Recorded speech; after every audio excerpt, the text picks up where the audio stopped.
All right, shout out to the fam. Appreciate y'all for being in this episode. Much love to FanDuel, the official sponsor of the show. Feel free to get your prop bets in at FanDuel. Shout out to the fam on this one, man.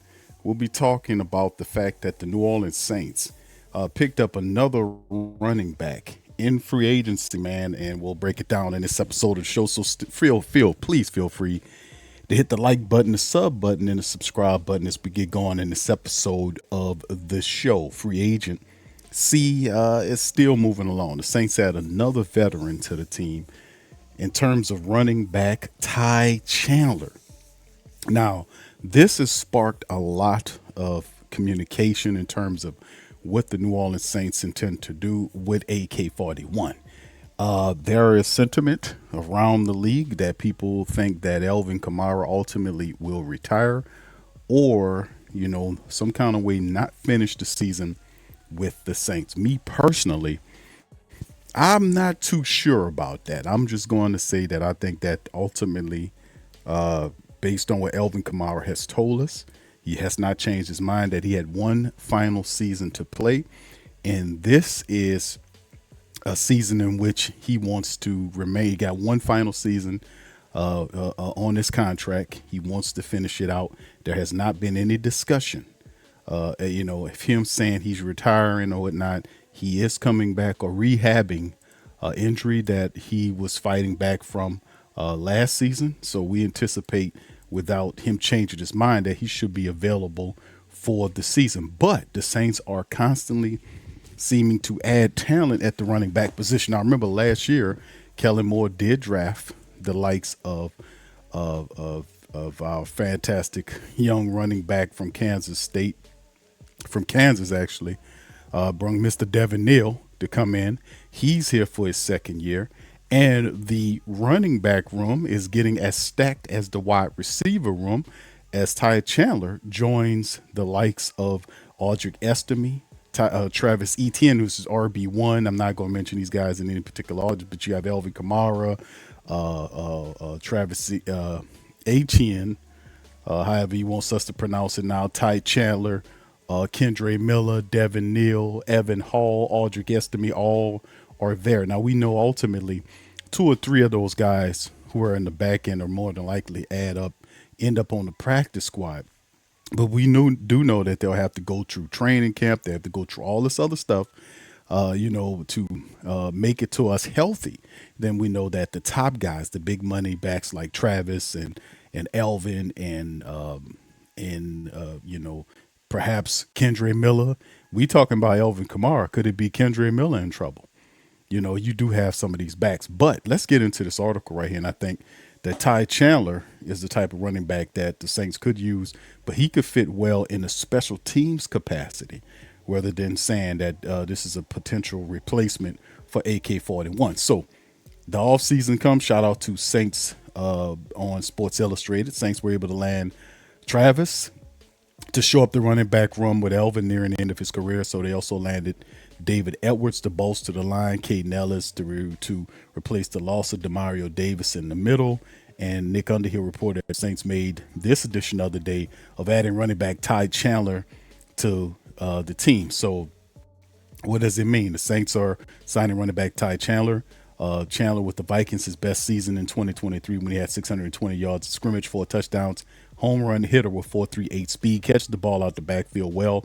Known for his home run speed, he could be a weapon if correctly used with the Saints. The former Viking running back ran for 710 yards on 881 carries across 4 years in Minnesota. He scored 3 touchdowns in 2023.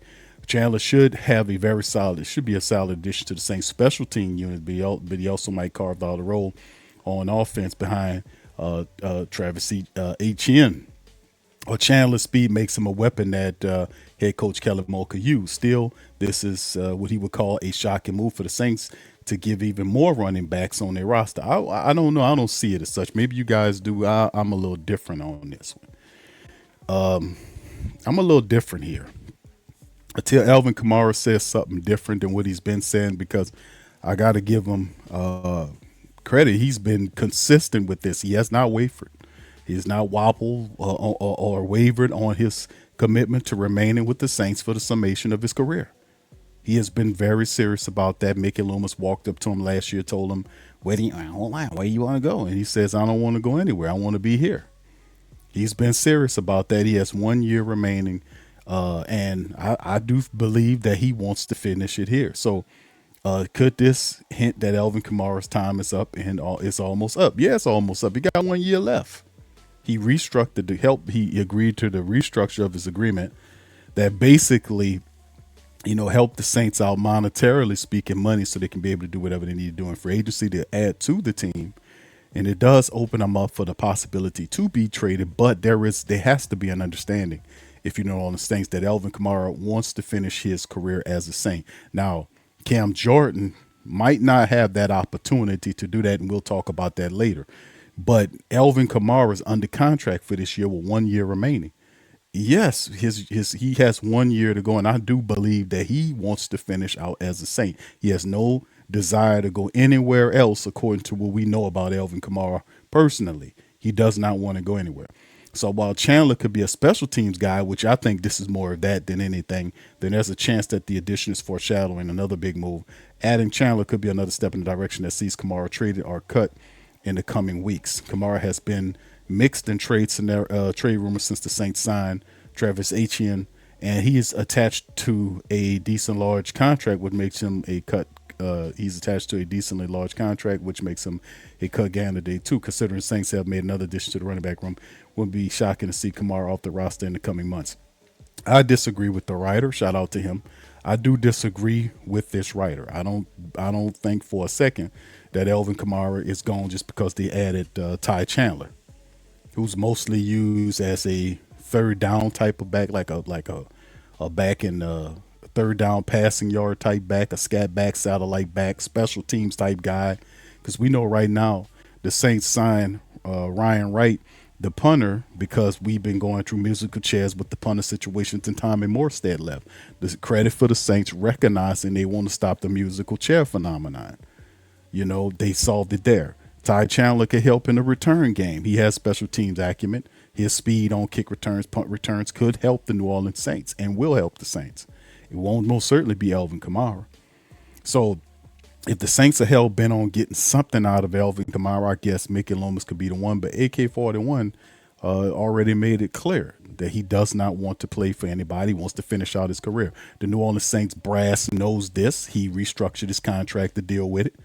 And they should allow him to do what he do. If there's an agreement between Alvin, the greatest running back the Saints ever had, and the respect there between them, allow him to finish out his career, as a New Orleans Saint player. You already brought in the RB1. He'll be a mentor to him. He's already a class individual in the community, and it will be good.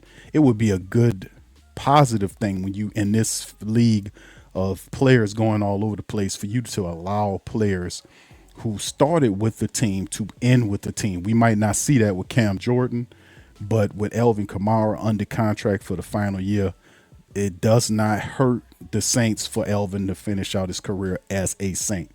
I think that should be something they allow him to do. So, if you ancient to cut running backs, just cut Kendra Miller. He hadn't done a damn thing anyway. Or if you're anxious to cut somebody, how about cutting Nick Saldiveri? He done less than that. I know he ain't a running back, but if you got to cut somebody, shit, put him in the street. He ain't proved nothing. But anyway, in terms of the running backs concerned, I just think that it's just leave AK-41 the L alone and let him finish his 1 year career, his one remaining year on his contract. Yeah, we got a lot of running backs in the running back room. That just means it's going to be a competition. Kendra Miller always hurt. We got backs that had injury history. Hell, we don't know exactly how this is all going to end up. It's still early on. Let them fight in camp to see who gets what. But in terms of AK-41, had he earned the opportunity or the chance to be able to remain here for the final year of the season, all of the stuff that he's given the mighty Who Dat Nation and the great Saint think tank over his fantastic record-breaking career, best Saint running back in the history, took down all the records, allow him at least to finish out as a Saint. That's respectable. That's honor. That's loyalty in a business that does not practice such things, the Saints need to go ahead on and let him make it as well. The same loyalty you showed to Carr, show it to Alvin Kamara and allow him to finish his career out the way he's supposed to as a New Orleans Saint. That's what I see. Anyway, that's all I got for y'all. What do y'all think? Put it in the comment section below and let me know how you feel about this whole thing with the running backs. AK41, fill in the chat, fill in the comment section, and let me know your thoughts on that. Shout out to FanDuel, the official sponsor of the show. Go to FanDuel for your prop bets. Shout out to you guys. Hit the like button, hit the subscribe button for the stream. With that being said, fam, I'll be back later with another one. Much love, peace, and who dat too. Who that say they gonna beat them Saints? Who that? Who that? Who that say they gonna beat them Saints? Who that? Who that? Who that say they gonna beat them Saints? Who that? Who that?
Hey, New Orleans! Whether you're catching up on Saints news at Jackson Square, checking Pelicans scores in the Garden District, or staying updated on LSU while grabbing coffee in the French Quarter, there's one place that keeps you connected to everything that matters in our city. From Bourbon Street to the Superdome, from Preservation Hall to the Riverfront, New Orleanians are staying in the know with thewhodatdaily.com. Your daily source for Saints, Pelicans, LSU, and all the sports, music, and culture that makes our city special. At work downtown, at a game in the Dome, or just relaxing by the Mississippi, wherever life takes you in the Big Easy, you can stay connected. Because when you're from New Orleans, you don't just live here. You stay in the NO. That's stay in the know. Visit thewhodatdaily.com and never miss what matters most to Who Dat Nation. Welcome to the Pro Shop, where we create authentic NOLA-inspired clothing for men, women, and children. From Saints jerseys to Pelicans gear, everything's crafted right here in New Orleans. Whether you're shopping the Pro Shop, the Pel Shop, or the Pro Shop Kids, we've got your whole family covered with genuine merchandise that represents our city's spirit. Check for links in the description section below or in the chat.